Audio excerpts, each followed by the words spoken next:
Abhishek Sharma, district president, Bharatiya Janata Party, Gautam Buddh Nagar. Abhishek ji please.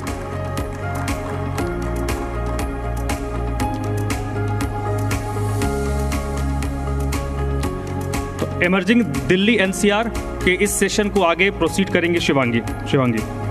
बहुत शुक्रिया आपका धर्म। और पैनल की हम शुरुआत करेंगे, बात करेंगे, चर्चा करेंगे। और चर्चा इसलिए भी खास हो जाती है क्योंकि मेरे साथ मंच ये जो साझा कर रहे हैं ये सभी युवा हैं। और युवा किस नज़रिए से देश को, अपने व्यापार को, अपने ज़िला को, अपने दल को आगे बढ़ाते हैं, क्या सोचते हैं, ये तमाम चीज़ें हम जानेंगे। और ये तमाम चीज़ें जानने के लिए हम चर्चा की शुरुआत करेंगे। मेरे साथ जैसा आपने भी बताया धर्म, इस पैनल में ख़ास मेहमान हैं। मेरे साथ ज़िला अध्यक्ष गौतम बुद्ध नगर के अभिषेक शर्मा जी हैं। मेरे साथ यश गर्ग जी हैं, डायरेक्टर है याशिका डायमंड्स प्राइवेट लिमिटेड के। साथ ही साथ में हिमांशु गर्ग भी है, याशिका डायमंड्स प्राइवेट लिमिटेड के डायरेक्टर। चलिए शुरुआत करेंगे। और चूंकि बात हमने अभी तक व्यापार की है, इसलिए मेरा पहला सवाल अब सत्ता से रहेगा। मेरा पहला सवाल अब सियासत से रहेगा, यानी कि अभिषेक शर्मा जी आपसे रहेगा।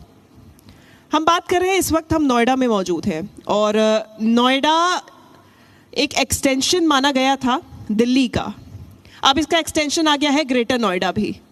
तो बीजेपी के लिए जो जिम्मेदारी है वो बढ़ती जा रही है नोएडा के प्रति, ग्रेटर नोएडा के प्रति, यानी कि आपकी भी जिम्मेदारी उतनी ही है।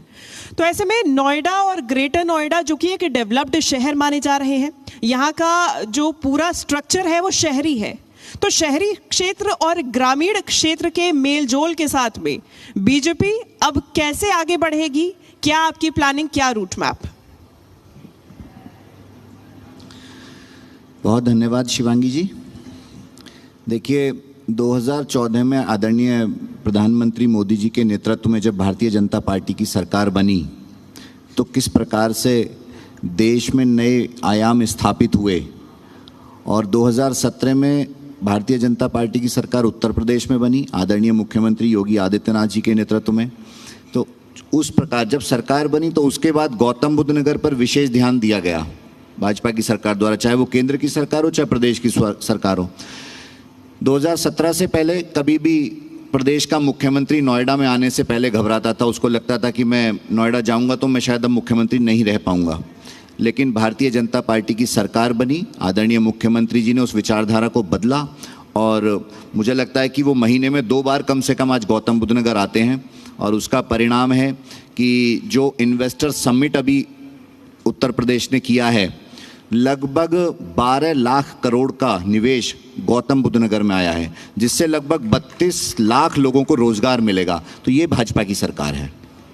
और यहीं पे आपका जनाधार बढ़ाने के लिए, बीजेपी का जनाधार बढ़ाने के लिए इन्वेस्टमेंट की आप बात कर रहे हैं, लेकिन जनाधार की जब बात की जाती है उसके लिए क्या रणनीति है? देखिए, अभी 2024 में लोकसभा का चुनाव हुआ। उत्तर प्रदेश की सबसे बड़ी जीत गौतम बुद्ध नगर से सांसद के रूप में डॉक्टर महेश शर्मा जी ने जीत हासिल की है। मैं उसके लिए गौतम बुद्ध नगर की समस्त जनता, चाहे वो शहरी क्षेत्र हो, ग्रामीण क्षेत्र हो, मैं सबको बहुत बधाई देता हूं। और मैं आपको ये भी बताना चाहता हूं कि 2022 के विधानसभा चुनाव में दादरी से तेजपाल नागर जी ने जीत दर्ज की, वो भी उत्तर प्रदेश की तीसरी सबसे बड़ी जीत थी। तो गौतम बुद्ध नगर में भारतीय जनता पार्टी का बहुत मजबूत जनाधार है। जनता हमेशा भारतीय जनता पार्टी के नेताओं को प्यार करती है। हमारे केंद्रीय नेतृत्व, चाहे आदरणीय प्रधानमंत्री जी हो, आदरणीय अमित शाह जी हो, आदरणीय मुख्यमंत्री जी हो, सबको बहुत स्नेह और प्यार करती है। उसका परिणाम है कि हम लोग हमेशा बहुत अच्छे मार्जिन से गौतम बुद्ध नगर की जनता भाजपा को जिताकर भेजती है।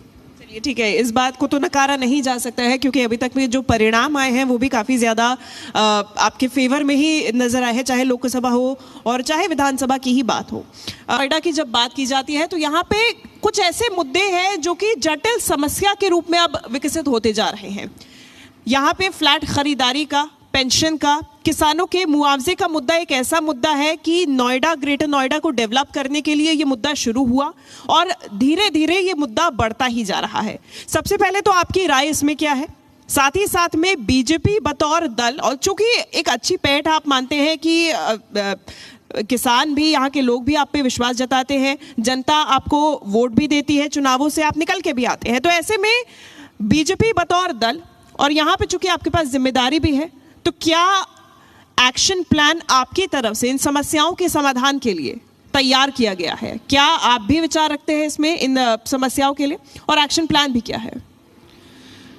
देखिए, मैंने अभी आपको बताया कि भारतीय जनता पार्टी की सरकार आने के बाद आदरणीय मुख्यमंत्री जी ने जिस प्रकार से गौतम बुद्ध नगर का दौरा किया है, महीने में 2 बार आते हैं वो, और उसमें प्राधिकरण की समीक्षा बैठक, कानून व्यवस्था की समीक्षा बैठक वो रेगुलर करते हैं। जनप्रतिनिधियों के साथ वो लगातार उनका बैठना होता है और जनप्रतिनिधियों से लगातार वो फीडबैक लेकर, और उसके बाद किसानों के साथ लगातार उनकी मीटिंग्स होती हैं।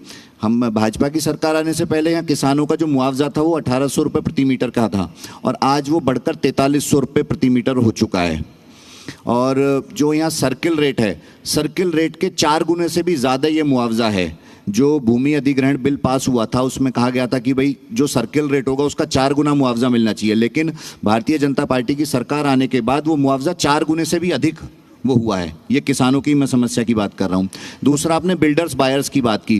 देखिए, बिल्डर्स बायर्स की पूर्व में जो सरकारें यहाँ रही हैं, चाहे वो समाजवादी पार्टी की सरकार रही हो, बहुजन समाजवादी पार्टी की सरकार रही हो, उन्होंने इस जिले को हमेशा लूटने का काम किया है।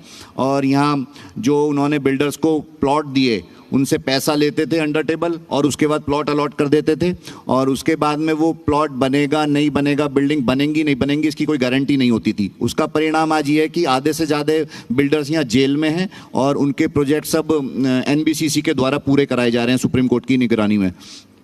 जब भाजपा की सरकार बनी, मुख्यमंत्री जी ने इस समस्या को सुना, यहाँ के जनप्रतिनिधियों ने, आदरणीय सांसद जी ने, आदरणीय विधायक जी ने जब इस समस्या को मुख्यमंत्री जी के सामने उठाया, तो एक कमेटी बनाई गई। उस कमेटी में बिल्डर्स और बायर्स दोनों को रखा गया, और जो बिल्डर्स की जो प्रॉब्लम्स थी, जो अथॉरिटी के ड्यूज थे, उनको क्लियर कराने का काम उस कमेटी द्वारा कराया गया। 2024 का जो चुनाव हुआ था अभी लोकसभा का, उससे पहले लगभग 20-25 हज़ार फ्लैटों की रजिस्ट्रियां ओपन हुई थी।